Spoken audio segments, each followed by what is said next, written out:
Hi everyone! Welcome to the Empath Tarot. Another love reading, timeless and general. Take what resonates lang po. Maybe some part of the reading makaresonate kayo, some part of it hindi. Tignan natin ngayon kung anong love connections, lessons in life and guidance ang ating mababatid for this reading.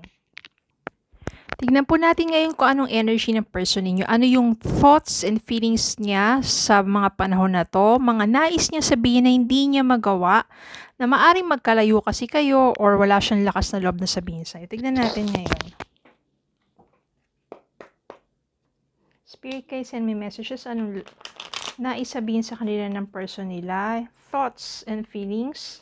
Current thoughts and feelings ng person nila. Ano yung mga bagay na nais nila sabihin na hindi nila masabi-sabi, maipahayag sa mga panahon na ito.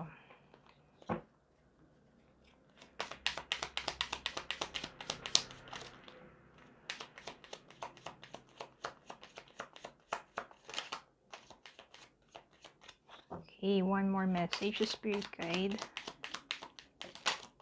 Okay.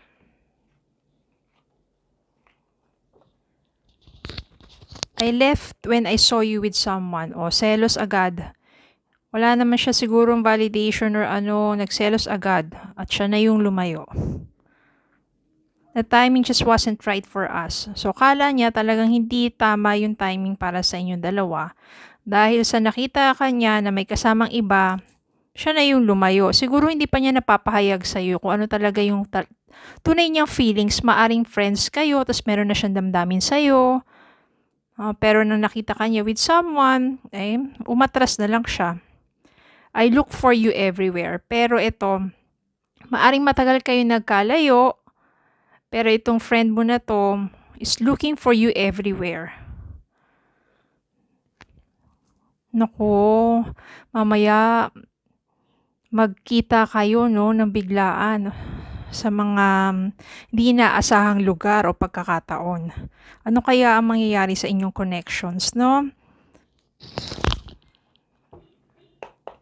Spirit guide, send me messages. Ano ba nangyayari sa kanilang connections at ano pa ang mangyayari sa kanilang connections? Bakit ganito ang mga mensahe ng person nila? I left when I saw you with someone. The timing just wasn't right for us. I look for you everywhere. Spirit guide, send me messages. Ano pa ba ang nasa damdamin ng taong ito? At ano pa ba ang nais niya? Ano ang mga possibilities sa kanilang connection?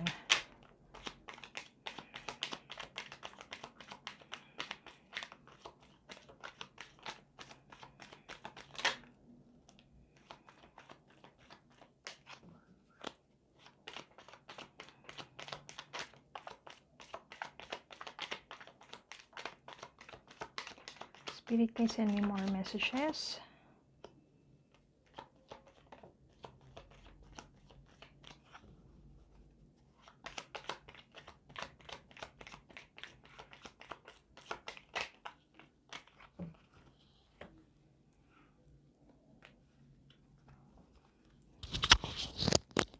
Five of Wands.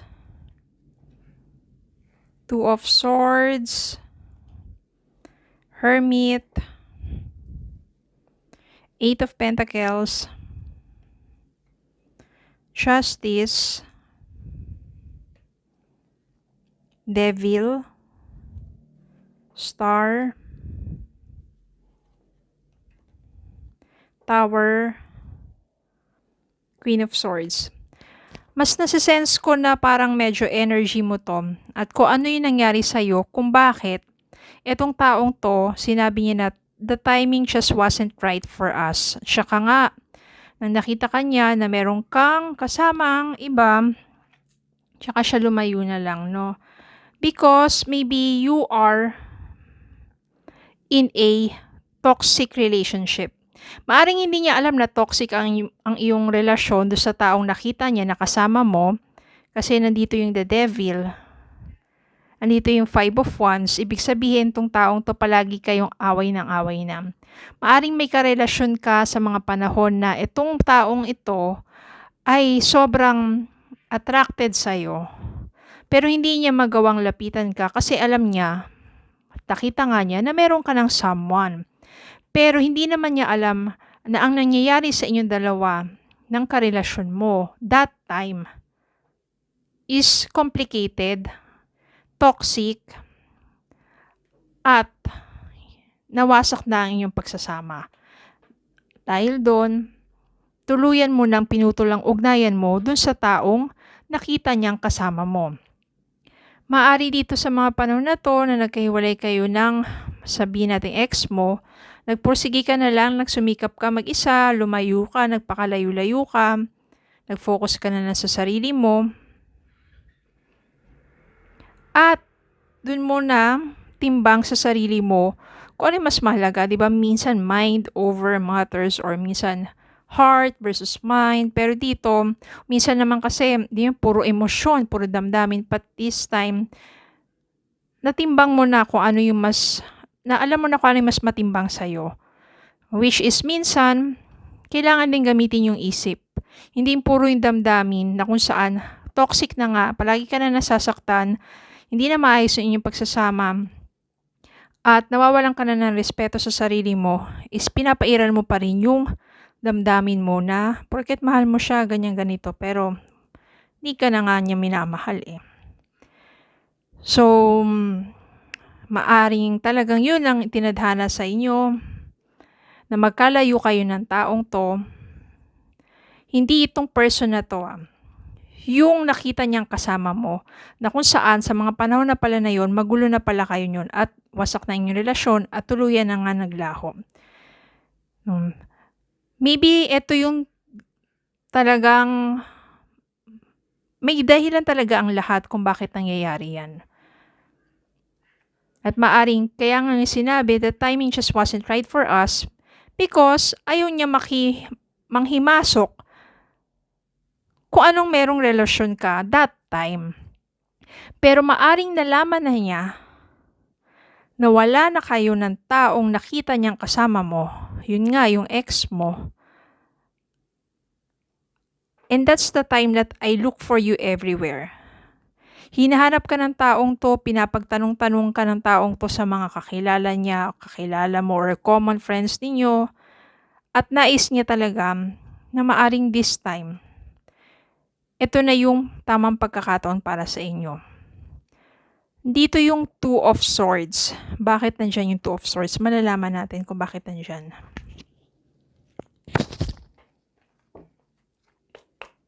Spirit guide, send me more messages about naman sa energy ng person niya na kung saan I look for you everywhere. Ano na ba ang kanyang gagawin? At ano na ang possibility para sa kanilang dalawa ng person na yon?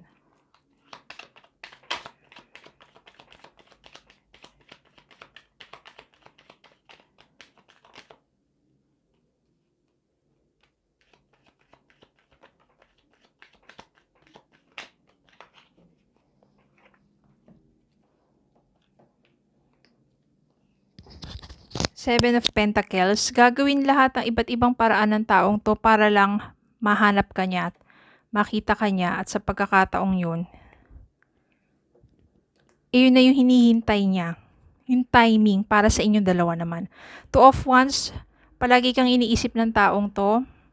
Palagi siya nag-i-imagine na magkasama kayo or binivisualize niya or minamanifest niya na makita ka na niya.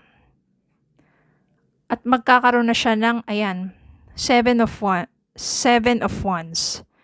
O, yung persistence, yung pagiging porsigido niya para talagang mahanap ka niya, magkausap kayo, mailahad na niya yung kanyang intensyon, yung kanyang damdamin para sa'yo na matagal na niya talagang itinatago na hindi niya lang nailabas dahil merong ka pang iba. Porsigido tong taong to na makita ka at makausap ka at maging kayo. Lalo na kung nalaman niya na nanggaling ka sa ganitong klaseng relationship. Dahil dati pa man, talagang tagahanga mo na siya. At mahal ka na niya kahit hindi mo pa alam. Spirit, kasi may mga messages about sa energy ng person na to.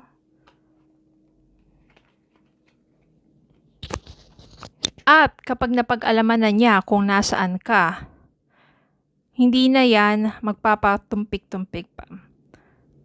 Kakaripas na yan, gagawa na yan, kikilos na yan at gagawa ng paraan para puntahan ka at kausapin ka. Because ito na yung right timing para sa kanya eh. Yung matagal na niya ninanais na ilahad ang kanyang damdamin para sa'yo. This is the right time for this person na mapansin mo naman siya. Na malaman mo yung tunay na feelings niya para sa'yo. Kung kakilala mo na siya before, maaring kaibigan mo siya, common friends, ganun, habang nandun ka pa sa nakaraang mong relasyon, diba? Tapos ayaw niya rin naman manghimasok, ayaw niya manggulo, ano pa. Pero lumipas ang panahon, nalaman niya na wala na kayo ng taong yon, ganun nga yung nangyari sa inyo. Ito na yung pagkakataon niya para hanapin ka, para makita ka, makausap ka, porsigido to.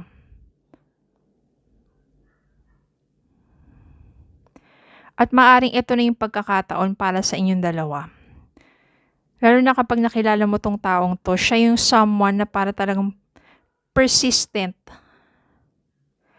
Siya yung someone na very thoughtful. Siya yung someone na matagal nang nagmamahal sa'yo. Maaring hindi mo lang siya pinapansin before kasi nga meron kang ang karelasyon na iba. Okay? So, yun lang po. Maraming salamat po for watching. Please don't forget to like, share, comment, and subscribe. Follow me Facebook and TikTok. Have a good day po and God bless.